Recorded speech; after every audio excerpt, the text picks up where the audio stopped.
Ahoy! Magandang araw, boys and girls all over the world! Ako si Kuya Robbie, ang magpapabago ng pananaw nyo na hindi mahirap ang math, kundi math dali! Math besties! Simulan na natin ang masaya yung araw natin dahil nandito na naman tayo kung saan sasamahan natin ang excitement at dagdag kaalaman ang pag-aaral ng math. Welcome to Math Dali! Siyempre, Knowledge Channel tayo forever. Alright, handa na ba kayo para sa ating panibagong episode for today? Kung handa na, simulan na natin ang ating pagbabasa ng ating sulat. Sabi ng ating letter sender ay, to our math bestie Kuya Robbie. Kumusta po kayo? Ako nga po pala si Miel Anastasio. Hi Miel! Paborito ko po ang subject na math, lalo na po ang division. Pero sa lesson po namin tungkol sa division of decimals, madalas po kong magkamali, lalo na sa paglalagay ng decimal points. Pwede niyo po ba akong tulungan para mas madaling maintindihan ang lesson namin? Salamat po Kuya Robbie. Love, Miel. Miel, maraming salamat sa sulat na ipinadala mo at syempre, gagawin natin ang paraan yan. We got you right here in Math Dali. Kaya tumuto ka lang sa episode natin ngayon at isama mo na rin yung mga kaklase mo dahil bibigyan namin kayo ng mga steps para matandaan kung paano mag-divide ng decimal numbers. Sa una, medyo nakakatakot siya kasi ang dami mo kailangan gawin, dami mga puntos, minsan mahaba yung makikita mong numero, pero kayang-kaya yan. Dito, dali ang lahat. Yan ang ating lesson for today's video. Division of decimal numbers. Bago tayo magsimula, who loves division? Taas nga na kamay. Division. Medyo marami sa ating mga classmates ha. Mag-ready na tayong lahat dahil sisimulan na natin ang ating lesson for today. At simulan na natin with this equation. Kaya nyo ba i-solve to? Kita nyo? 48 hundredths divided by 2 tenths. 48 hundredths divided by 2 tenths. When dividing decimal numbers, meron lang dapat tayong tandaan na 4 na steps, okay? 4 na steps. Una, make the divisor a whole number by moving the decimal point to the right. Okay? Step number 2, move the decimal point in the dividend the same number of places. Okay? Tandaan, step number 2, move the decimal point in the dividend the same number of places. Step 3, divide. Step 4, line up the decimal point in the quotient with the decimal point in the dividend. 4 na steps. Okay. Ngayon, i-apply na natin itong 4 na steps sa pag-solve dividing the decimals. Okay? 48 hundredths divided by 2 tenths. Ang 48 hundredths ang ating dividend, habang ang ating 2 tenths naman ang ating divisor. Step 1, make the divisor a whole number by moving the decimal point to the right. Ilang beses natin i-move ang decimal point para ito ay maging whole number? Isang beses pa kanan. Tandaan ang bilang ng paglipat sa divisor dahil kailangan natin ito sa step number 2. Step number 2, move the decimal point of the dividend the same number of places as in the divisor. Ayan, kitang-kita natin. At dahil nag-move tayo ng isang decimal place pa kanan sa ating divisor, kaya mag-move din tayo ng decimal point isa pa kanan sa ating dividend. And now, we have 4 and 8 tenths divided by 2. Diba? Medyo mas madali na siya. Mas madali na talaga siya. Step 3, divide. 4 divided by 2 is 2. 2 times 2 equals 4. 4 minus 4 is 0. We bring down 8. Okay? 8 divided by 2 is 4. 4 times 2 is 8. 8 minus 8 is 0. Ito na ba ang ating final answer? Hindi pa. Step number 4. Line up the decimal point in the quotient with the decimal point in the dividend. or i-align lang natin ang pwesto ng decimal point na nasa dividend sa ating quotient. And voila! Ang final answer natin ay 2 and 4/10 or 2.4. Ganun lang siya kamadali. Di ba? Nasundan ba ng lahat? Oh, subok muna tayo ng iba pa mga classmates. Ito. Meron tayong 39 hundredths divided by 3/10. 39 hundredths divided by 3/10. Step number 1, ano yun? Make the divisor a whole number by moving the decimal point to the right. I-move natin decimal point, ha? O, ayan, isang beses natin to inilipat. Tandaan ang bilang ng paglipat sa divisor dahil kailangan natin to sa step number 2. Step number 2, move the decimal point in the dividend the same number of places. I-move natin ng isa pa kanan ang decimal point sa ating dividend. And there we go. Now we have 3.9 divided by 3. Step 3, ano yun? Divide. 3 divided by 3 is 1. 1 times 3 is 3. 3 minus 3 is 0. Bring down 9. 9 divided by 3 is 3. 3 times 3 is 9. 9 minus 9 is 0. Okay. Tapos na ba tayo?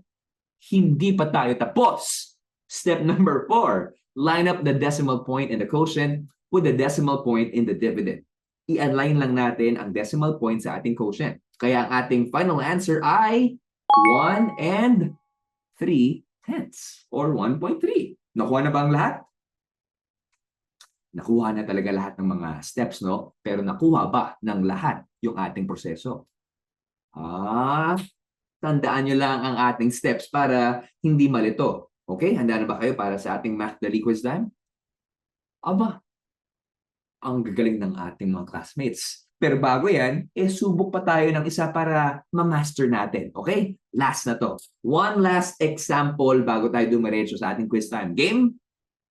Let's do this. Gawin natin mas interesting. Sige.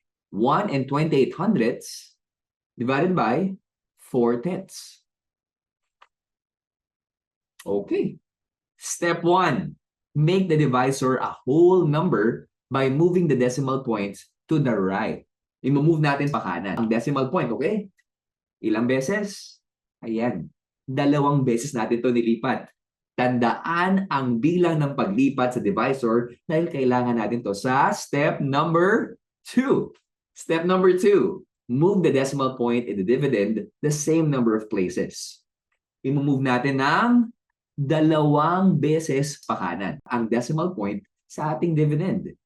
And now we have this. We have 12.8 divided by 4. Okay? Again, that's 12 and 8/10 divided by 4. Step 3, divide. Okay, kaya natin to classmates. 4 divided by 1, pwede ba natin to i-divide? Hindi. We bring down the next number, which is 2. Now we have 12 divided by 4 equals 3. 3 times 4 is 12. 12 minus 12 is 0. We bring down 8. 8 divided by 4 is 2. 2 times 4 is 8. 8 minus 8 is 0. At ang ating final step, line up the decimal point in the quotient with the decimal point in the dividend. That's step 4. Kung 12.8 or 12 and 8/10 ang ating dividend, therefore, we move the decimal from left to right ng isang beses lang. Ang final answer natin ay, ano ang final answer? 3 and 2/10 or 3.2. O, di ba? Madali lang talaga. Ganun lang kasimple ang Math Dali division of decimals natin. Okay? Tandaan nyo lang yung ating 4 steps. Sige, short recap muna tayo bago tayong dumiretso sa ating Math Dali quiz. When dividing decimals, tandaan lang yung 4 na steps natin. Okay? Division of decimal numbers. Step number 1, make the divisor a whole number by moving the decimal point. Step 2, move the decimal point in the dividend the same number of places. Step 3, divide.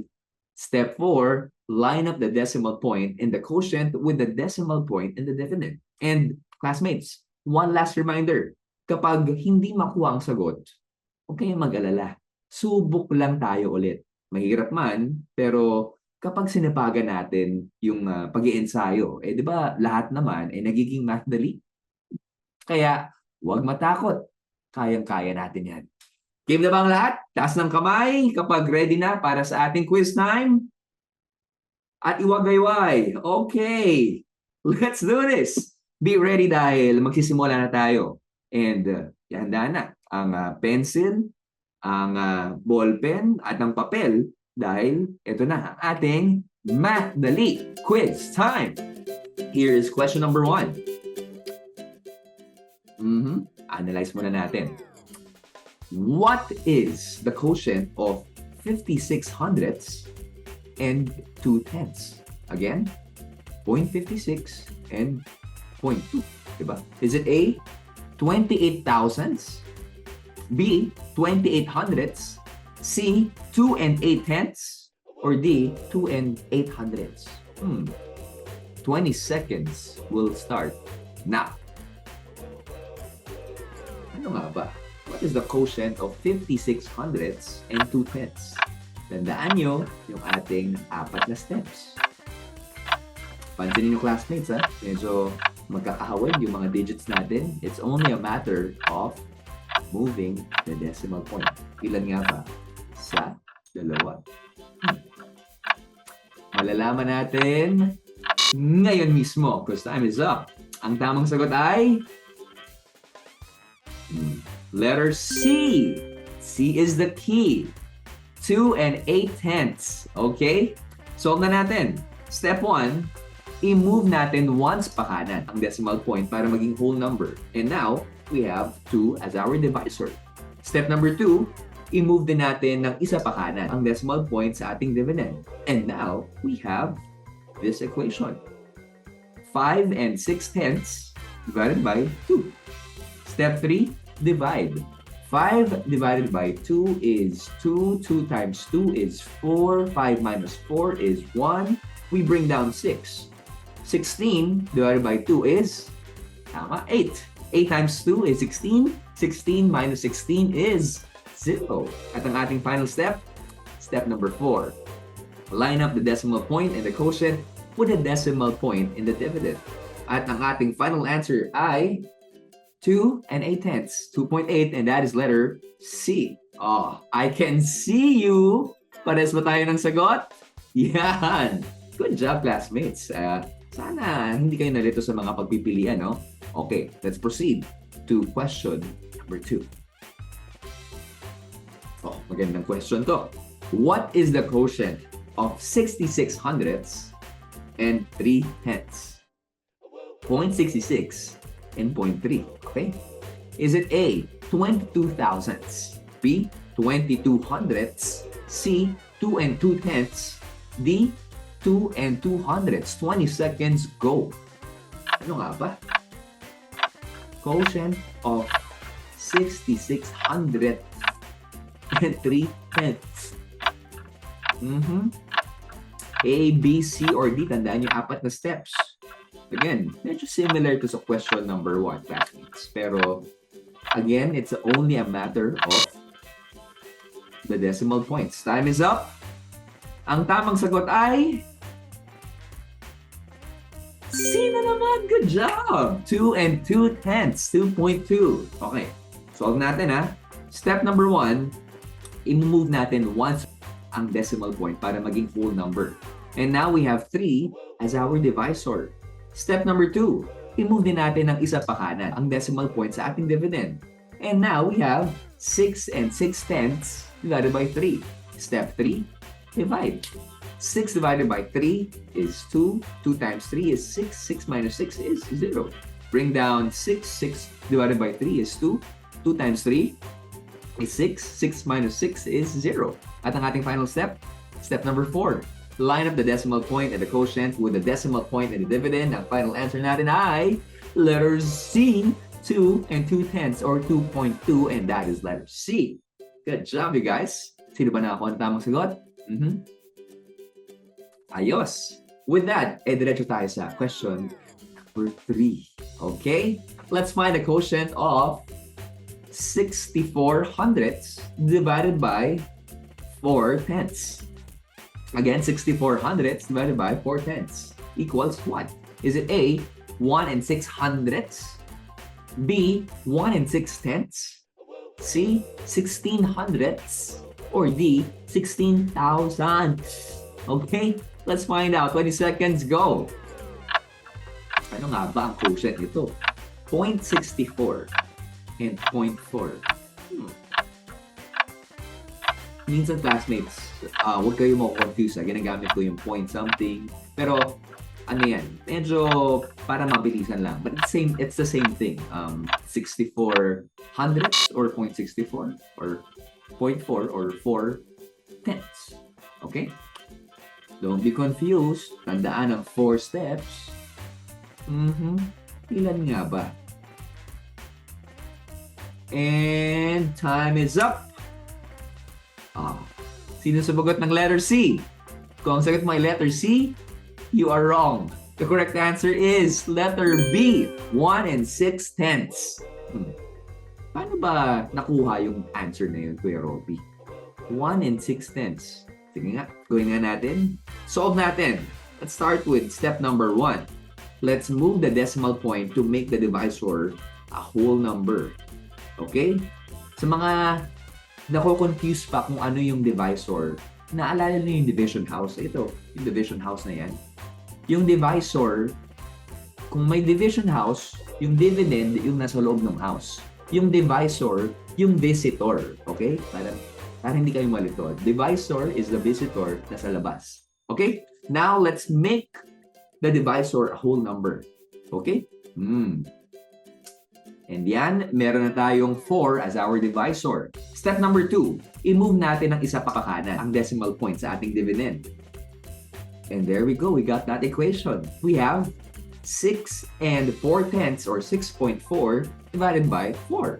Step 3, we simply divide. 6 divided by 4 is 1. 1 times 4 is 4. 6 minus 4 is 2. Bring down 4. 24 divided by 4 is 6. 6 times 4 is 24. And then, yun na. 24 minus 24 is 0. Ganon. Final step natin is step number 4. Let's place the decimal point sa ating quotient. At ang final answer natin ay 1 and 6 tenths or 1.6, and that is letter B. Good job, classmates. Diretso na tayo agad sa ating mathly question number 4. Let's do this. True or false? 147 thousandths. How about ito? Divided by 7 hundredths is equal to 2 and 1 tenth. Tignan natin equation. Is it true or false? 20 seconds, go!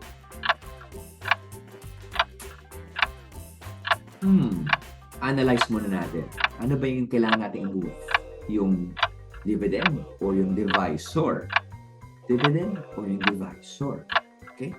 Ilang places and then i-move din natin and then we divide. Time is up. Ang tamang sagot ay is true. True rin nga ba ang sagot nyo? Subukan natin i-solve. Sige. Step number 1. Again, let's make sure the divisor is a whole number by moving the decimal point twice. And now, we have 7 as our divisor. Diba? Step number 2. I-move din natin ng twice pa kanan ang decimal point ng dividend. At ito na ating equation. We have 14.7 or 14 and 7 tenths divided by 7. Step 3, we divide. 14 divided by 7 is 2. 2 times 7 is 14. 14 minus 14 is 0. 7 divided by 7 is 1. 1 times 7 is 7. 7 minus 7 is 0. Ang ating final step, step number 4. Let's place the decimal point sa ating quotient. Ang final answer natin ay 2 and 1 tenth. Tama ang ating given problem, no? Parehas ba tayo ng ating kasagutan? So it's true. At true rin na last question na tayo. Diretso rin tayo sa ating question number 5. So classmates, kayang-kaya to. Let's find the quotient of 96 thousandths divided by 8 hundredths. Equals what? Ano to? Is it A, 1 and 2 hundredths? B, 1 and 2 tenths? C, 12 hundredths? Or D, 12 thousandths? Ano nga ba ang quotient nito? 20 seconds starts now.